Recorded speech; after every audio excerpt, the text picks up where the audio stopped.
मतलब होता है आज्ञा सूचक वाक्य। अब आज्ञा वाक्यों में कितने रूपों में कैसे दी जाती है, उनके फंक्शंस कैसे होते हैं, आइए इस टॉपिक को देखते हैं, समझते हैं। इंपेरेटिव सेंटेंसेस, हिंदी अर्थ हो गया आज्ञा सूचक वाक्य। आज्ञा सूचक वाक्य। आज्ञा सूचक वाक्यों में आज्ञा दी जाती है, ऑर्डर दिया जाता है, ठीक बात है। कैसे दिया जाता है, एप्लीकेशन क्या है इसकी? इंपेरेटिव सेंटेंसेस में first point, second person you को कोई आज्ञा दी जाती है। सेकेंड पॉइंट, यू सेंटेंसेस में इनविजिबल रहता है, दिखाई नहीं पड़ता है। थर्ड पॉइंट, इन वाक्यों को इंग्लिश में मेन वर्ब से स्टार्ट किया जाता है। नेक्स्ट पॉइंट, इन वाक्यों में एकमात्र हेल्पिंग वर्ब डू का प्रयोग किया जाता है। अब डू डस, दिमाग में दो चीजें आ रही है, डू और डस। प्रेजेंट इंडेफिनिट जब हमारे दिमाग में आएगा तो there are two types of helping verbs, do and does. लेकिन पिछली क्लासेस में, पिछले वीडियोस में इसको हम बहुत अच्छे से डिफाइन कर चुके हैं कि एक्चुअल में मेन वर्ब जो है, जो एग्जिस्ट करती है, वो शब्द अपने आप में डू ही है। डच की उत्पत्ति कैसे हुई? ईएस लगा के। उसके पीछे क्या चीजें हैं? प्रेजेंट इंडेफिनिट का फंक्शन जो काम करता है, पुराने वाले वीडियोस में देखेंगे, पता लग जाएगा हमें, बहुत अच्छा उल्लेख किया है उसका हमने। अब इंपेरेटिव में डू का प्रयोग, नेगेटिव बनाने में helping verb do not, don't का प्रयोग हो जाएगा, और एम्फैटिक दृढ़ता सूचक बनाने में सीधा सीधा डू आ जाएगा। अब इन सेंटेंसेस में कोई रिक्वेस्ट शो करनी है तो उसके लिए प्लीज या काइंडली वर्ड का यूज कर देंगे। प्लीज माने कृपया, काइंडली माने कृपा करके। इन सेंटेंसेस में जो अदर टाइप्स के वर्ड्स आएंगे, जैसे ऑलवेज मीन्स हमेशा, एवर मीन्स हमेशा, नेवर मीन्स हमेशा, समटाइम्स मीन्स कभी कभी, सूनर और लेटर, सूनर और लेटर कभी ना कभी आदि, ये शब्द भी आते हैं। और इन सेंटेंसेस में जब किसी को कोई आज्ञा नाम लेके दी जाए, संबोधन सूचक शब्द आ जाए, किसी को संबोधित करके कोई आज्ञा दी जाए, तब क्या होगा? तब भी इन सेंटेंसेस में वो जो एड्रेस्ड व्यक्ति है, संबोधित व्यक्ति है, जो एड्रेस्ड पर्सन है, उस व्यक्ति को कोमा के साथ में या तो सेंटेंस की स्टार्टिंग में जोड़ देंगे या सेंटेंस के लास्ट में जोड़ देंगे, कोमा के साथ में, उस एड्रेस्ड पर्सन को, संबोधित व्यक्ति को। एग्जाम्पल है, जैसे कोई भी एग्जाम्पल बोलो, किसी को आप ऑर्डर देना है, आज्ञा देनी है आपको, बोलो कोई एक हिंदी एग्जाम्पल जोर से। अंग्रेजी बोलो। क्या? अंग्रेजी बोलो। अंग्रेजी बोलो। सेंटेंस है अंग्रेजी बोलो। आज्ञा दे दी हमने। अब किसे आज्ञा दे दी है भाई? ये क्यों भाई, क्या कर रहे हो तुम? What are you doing? कितनी बार कहा मैंने अंग्रेजी बोलो? तो ये यू क्या होता है? सेकंड पर्सन क्या होता है? लिसनर होता है। सेकंड पर्सन को आज्ञा दी गई, उसमें सेंटेंस में नहीं आया सेकंड पर्सन, मेन वर्ब से स्टार्ट किया, तो बोलना मेन वर्ब हो गई स्पीक, बोलो। क्या बोलो? इंग्लिश, अंग्रेजी बोलो, फुल स्टॉप। सेंटेंस को नेगेटिव बनाएंगे, क्या हो जाएगा नेगेटिव हिंदी में? स्पीक, अंग्रेजी मत बोलो। स्पीक, अंग्रेजी मत बोलो, या अंग्रेजी नहीं बोलो। एवरीबडी स्पीक, अंग्रेजी नहीं बोलो, अंग्रेजी नहीं बोलो। तो इंग्लिश में क्या हो जाएगी कंपोजिशन? भाई मेन वर्ब स्पीक हो गया।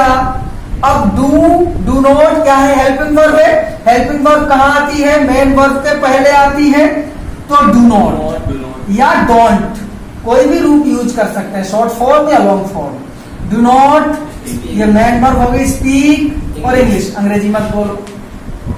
अब सेंटेंस बनाया हमने एम्फैटिक। एम्फैटिक को हिंदी में कहते हैं दृढ़ता सूचक वाक्य।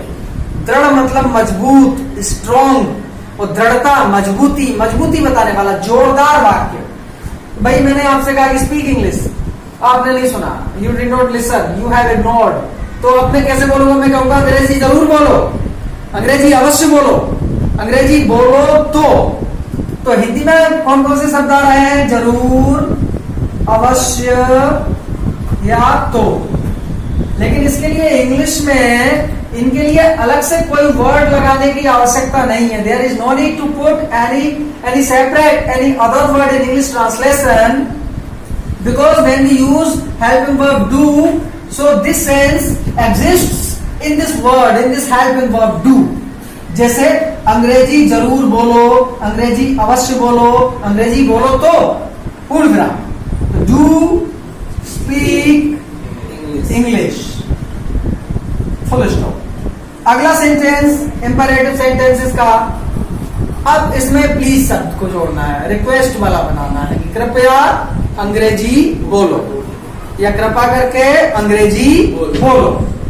तो प्लीज मतलब होता है कृपया, काइंडली माने क्या होता है? कृपा करके। एप्लीकेशन में हम लोगों ने एक लाइन बहुत अच्छे से याद की, रटी थी, क्रैमिंग की थी, kindly grant me my transfer certificate. हाँ, kindly grant me leave for 3 days, 3 दिन की छुट्टी दे दो कृपा करके। तो काइंडली मीन्स कृपा करके, तो प्लीज स्पीक इंग्लिश या काइंडली स्पीक इंग्लिश, कृपया अंग्रेजी बोलो। अब ये प्लीज और काइंडली शब्द हुआ या ये शब्द हुए, हमेशा अंग्रेजी बोलो, ऑलवेज स्पीक इंग्लिश, अंग्रेजी कभी नहीं बोलो, नेवर स्पीक इंग्लिश। इन वर्ड्स को सेंटेंस में या तो एट फर्स्ट या एट लास्ट कहीं भी पुट किया जा सकता है।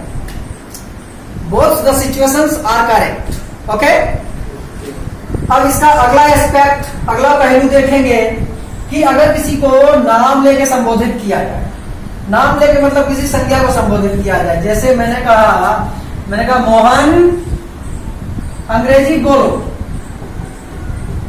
ये जो कोमा होता है, कोमा को हिंदी में कहते हैं अल्प विराम। अल्प माने थोड़ा, अल्प माने थोड़ा। तो मोहन अंग्रेजी बोलो, बोलने में भी हम हल्का सा रुक रहे हैं। मोहन अंग्रेजी बोलो, मोहन स्पीक इंग्लिश, तो ये कोमा का यूज करेंगे। Mohan comma speak English. इसका निगेटिव बनाना है तो डोंट लगा के बना देंगे, Mohan don't speak English, Mohan do speak English, अंग्रेजी जरूर बोलो। ये ओवरऑल फंक्शन हो गया इंपरेटिव सेंटेंसेस का। अब इसी में इसका दूसरा पहलू कह लो, इसी का मिलता जुलता, उसको हम देखेंगे LET, लेट की कंपोजिशन क्या होती है उसको देखेंगे। LET, लेट से भी आज्ञा दी जा रही है। Let is main verb in English grammar, English vocab. Let का मतलब होता है आज्ञा देना। अब लेट के द्वारा कैसे आज्ञा दी जाती है? नाउ लुक, उसे बोलने दो या उसे अंग्रेजी बोलने दो, उसे बोलने दो या उसे अंग्रेजी बोलने दो।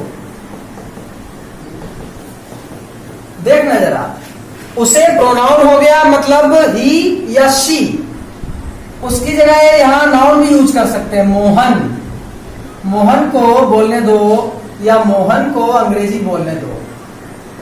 लेट की कंपोजिशन क्या हो जाएगी? लेट, उसके बाद ये वर्ड मोहन है तो मोहन, और उसे के लिए क्या लगाएंगे? उसे के लिए क्या लगाएंगे यहाँ? बहुत इंपॉर्टेंट बात देखो, मैंने ये इक्वेशन कुछ बताई थी मैथमेटिक्स जैसी इक्वेशंस, 2 फॉर्मूला बताए थे फॉर्मूला के रूप में, सूक्ति वाक्य के रूप में, कि लेट के बाद और किसी प्रीपोजिशन के बाद। फिर से रिपीट कर रहा हूं मैं, बहुत इंपॉर्टेंट चीज है आपकी, एकेडमिक इंग्लिश हो या कॉम्पिटिटिव इंग्लिश हो या स्पोकन इंग्लिश हो, तीनों फॉर्म में बहुत काम का फॉर्मूला है। लेट के बाद और प्रीपोजिशन के बाद कोई प्रोनाउन अपने ऑब्जेक्टिव केस में, किस केस में आता है? ऑब्जेक्टिव केस, कर्म कारक रूप में आता है कोई प्रोनाउन। अब उसे लड़का है तो ही और लड़की है तो शी।